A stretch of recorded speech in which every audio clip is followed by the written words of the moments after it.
Starting with honors.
And grown in this difficult time, which has undoubtedly enriched us and added to our academic success.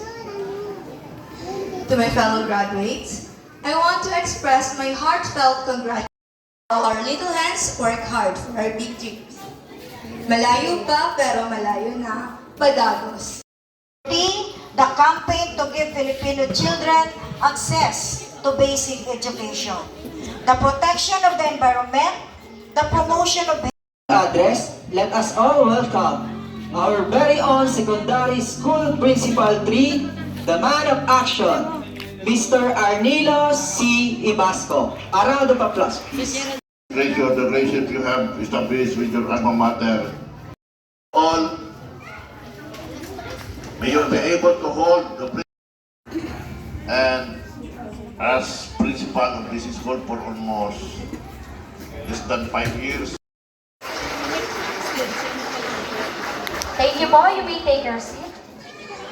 Despite the challenges that hit us, completing the required 201.5 school days was never a block 8 for the 111 students to pursue and completing their senior high school years, and now here they are with smiles on their faces and very excited to get their diplomas. So without further ado, may I call on Mr. Arnilo C. Ibasco, the school principal, to present the candidates for graduation and for the confirmation of the graduates. 44 female who have successfully completed all the requirements for graduation. Congratulations. the authority vested in me as the representative of the school's division superintendent, Cristito M. Orsilia, CESO 6, of the school's division office of Camarines Norte, and duly certified by your principal, Sir Arnilo C. Basco, that you have completed the basic requirement prescribed by the Department of Education under the K-12 Basic Education Curriculum. I now confirm you as senior high school graduates for school year 2022-2023. Congratulations! Thank you, Ma'am. Now, to introduce our guest speaker, may we have Ma'am Angela E. Catalon. Let us give her a round of applause. Thank you, Ma'am Sir. Good afternoon to everyone. So our guest speaker for today is no other than Ma'am Juliana Gripa Samonte, a graduate in Eulogio Amano Rodriguez Institute of Science and Technology in the course Bachelor of Science in Industrial Technology, major in Architectural Drafting.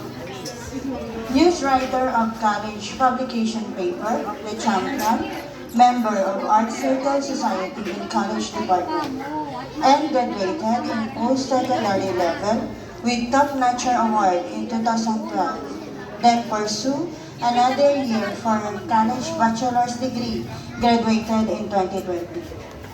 Worked in AgChem Construction and Development Corporation for 3 years, and went to Yandar Private Limited in Singapore as a draftswoman.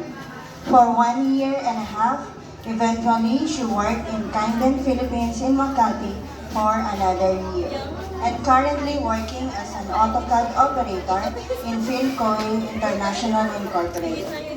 Married to Edrin Jan Samonte and had one child. Let us all welcome our guest speaker for today, Miss Judy Ann Agrippa Samonte. Give her a round of applause. Alicia Aikinito, and to Master Teacher Mangasa, faculty members, family and friends of graduates, and of course to our dear graduates, good afternoon. Let me begin by quoting a line from Alana. It says that resilient means don't give up. If you mess up, do it again and try a little harder. It might turn out differently.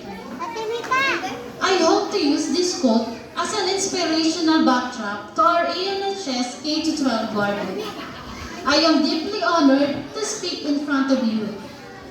I was once a student of Aloyao National High School. Therefore, just like any one of you, I am so excited to get my college degree after our graduation way back 2010. Then as I have always dreamed of, I pursued my college and graduated after 2 years, since my course is lateralized. I can decide whether if I continue another years to get baccalaureate or to work and earn money as much as possible. Back then, due to lack of financial stability, I wasn't able to continue my study. That's why I work and work and work. I have worked in different companies. Fortunately, I was given a great opportunity to work in Singapore for a year, but then something I realized after all. After all the things I've done, I still wanted to pursue my dream, which is to finish my bachelor's degree. Then I studied again. On 2020, we graduated online since there is pandemic. Even though I never had the best ceremonies, or should I say, the kind of graduation we always dream of as a graduate during that time, but I know that was the moment of confirmation that I never stopped in fulfilling my dreams, which is really an education that I am resilient in pursuing my goals just like all of you here. Despite all the struggles comes in our way, as a student, you will be able to pass it and attend this milestone in your student life. I want to imply to all of you that whatever happened in your endeavor, just keep in mind the saying, try and try until you succeed. If not today, maybe tomorrow. Just keep going. With determination and of course, by the guidance of our Almighty God, the right time will come. In the end, your prize will be served. According to an article written by Mark Kenneth Marquez, Senior High School covers the last 2 years of the recently introduced K-12 program and comprises grade 11 and 12, where students are expected to go through a core curriculum and specialized courses under their chosen path. And these additional years will help equip senior high school students with preparatory skills for future employment, entrepreneurship, technical and vocational skills development, and higher education. This program molded you as a resilient in achieving your goals. That means being able to withstand hardship and bounce back from difficult life events. Even though you had a lot of advances now by using all the high technology we have today, it is also a challenge to every one of you not to rely on the disadvantages of the technologies, but to use only the advantage of this, and that is to be more equipped and more advanced when it comes to learning.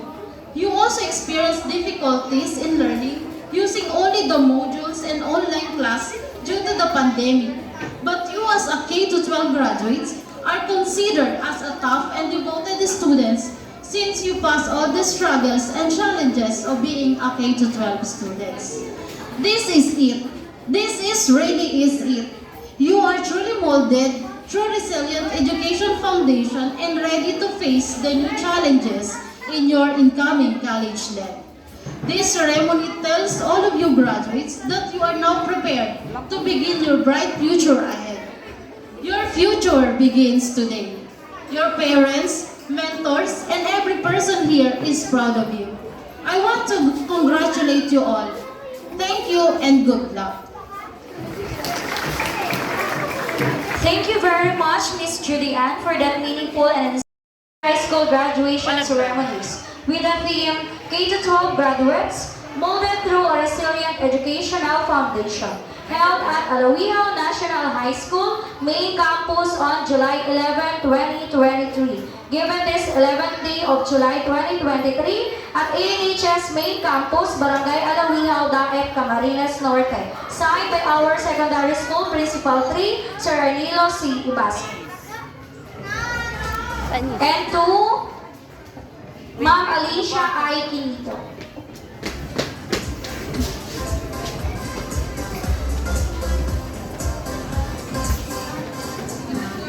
Once again, thank you so much, Miss Judy Ann Agripa Samonte.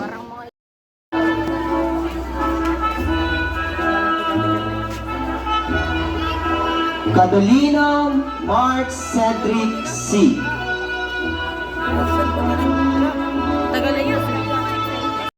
Franklin Junior P.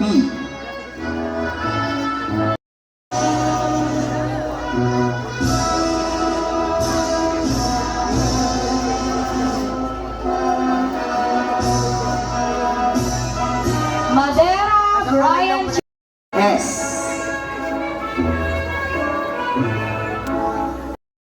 Camposano Nicole R. Rivera Gibali M.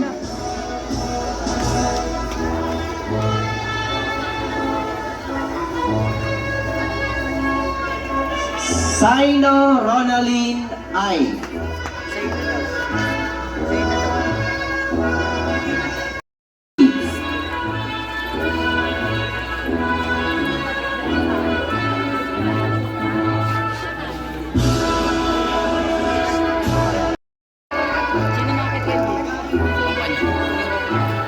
Janela Erson B.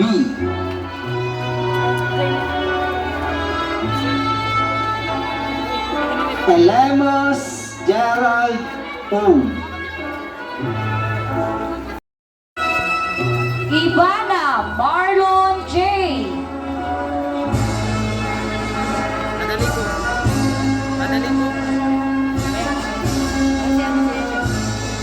Javier John Carl P.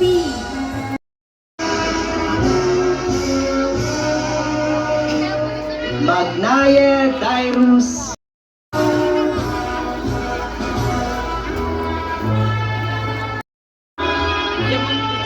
Ukol John Michael S.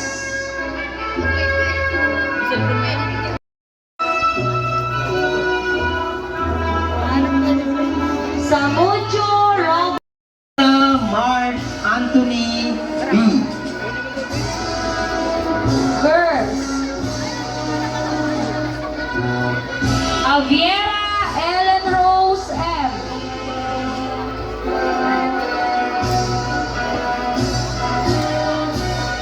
Aaron Grace B.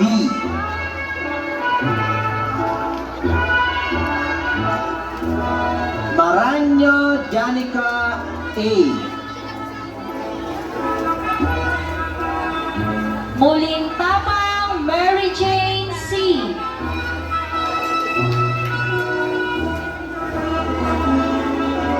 Nahera Rose Ann M.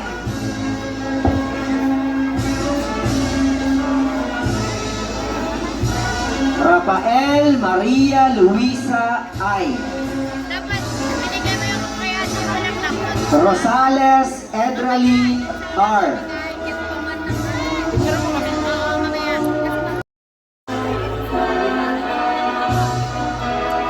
Hamito Shelly Dayan P. Grade 12 Respect. Agri-Fishery Arts, Advisor, Miss Leia Pasatiempo. Asis Benedict R.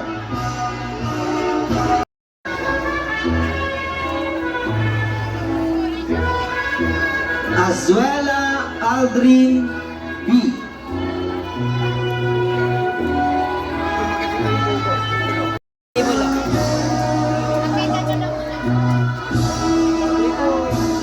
Tabirara Lauren S.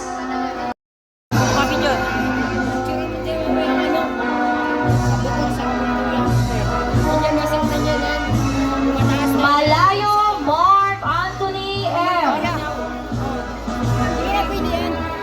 Martinez Kirby B.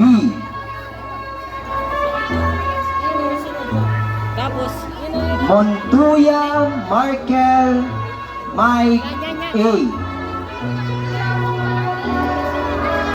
With awards for specific discipline. Nakainis pa.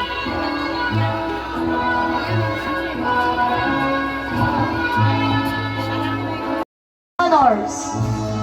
Madera Brian J. R. with honors. Mario Micaela May I. with honors. Maranyo Janica A. with honors.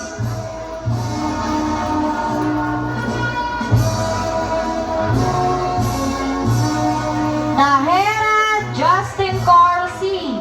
with honors.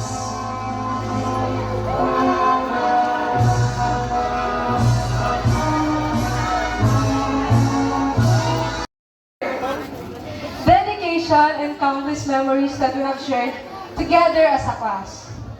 First and foremost, I want to extend my heartfelt congratulations to the graduating class of 2022.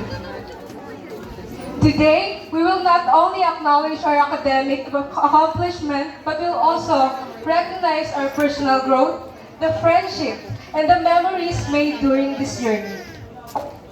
When we entered this school as a timid freshman, we had unwavering sources of encouragement in our lives. Their love and belief in our abilities have propelled us forward, and even in moments of doubt.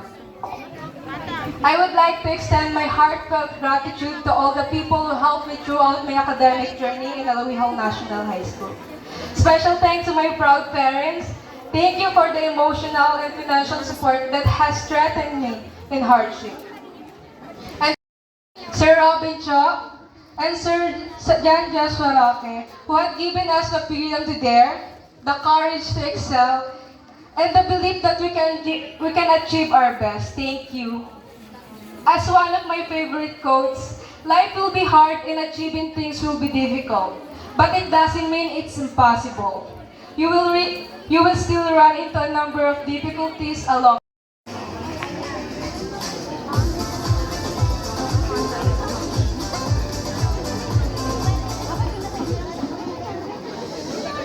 Good afternoon, everyone. Please stand up. Please raise your right hand and repeat after me. I state your name and the confirmation that I received during my stay in this institution. For the sense of responsibility to society and to God, who motivated me. Of Alawihaw National High School, him, may we have Sir Leandro S. Auro.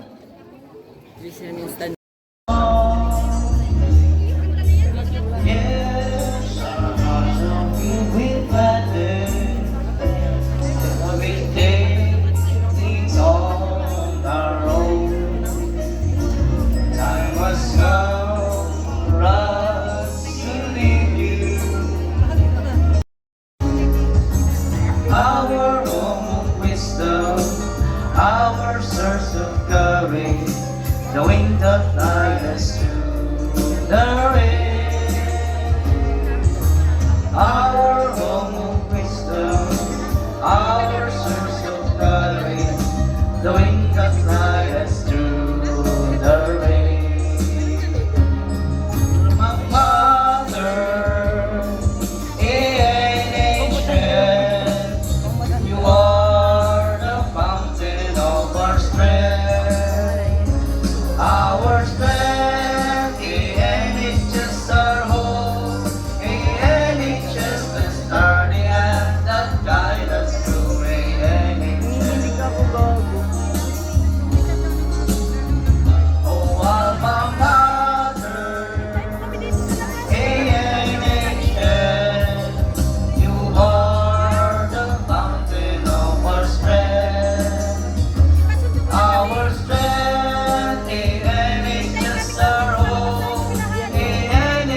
To you we offer all our dreams.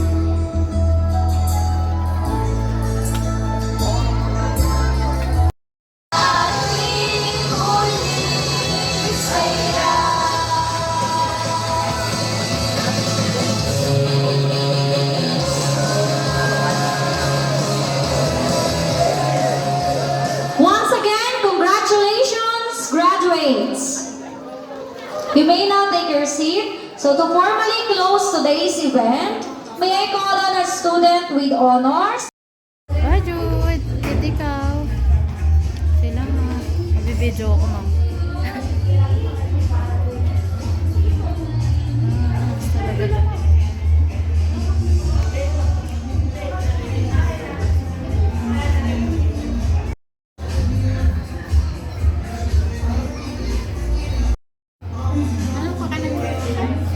Hoy, ang Jud, oh. Ano, okay ka lang, Jud? At ikaw?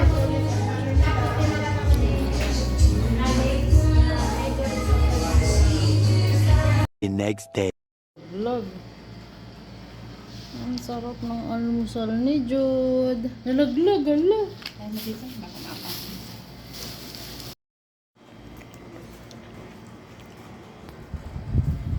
Binatong.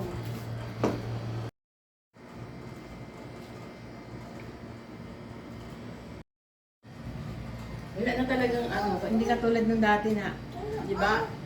Pag maaga pa, daming latag-latag ng mga gulayan dyan sa ano. Ayan, ang ganda ng kwarto. Oh. Relax. Lahat nakabukas na eh. Dirty, dirty.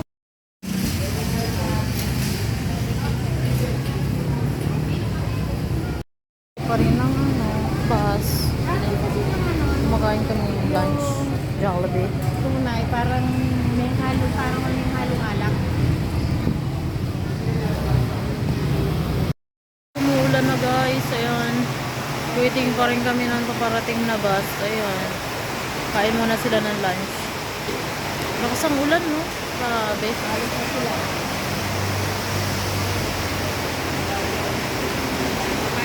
Lunch time na. Laing, tsaka ano, burger steak. Sasakay na rin kami mamaya dito.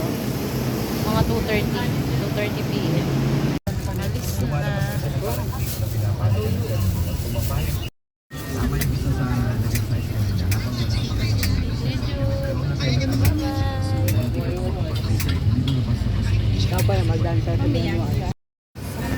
Tulog ng aming bajujo. Tulog na naman ang aming ano, malit na bata-bata. Pick up lang kayo ng ano. Kakain kami ng ano, toasted siopaw.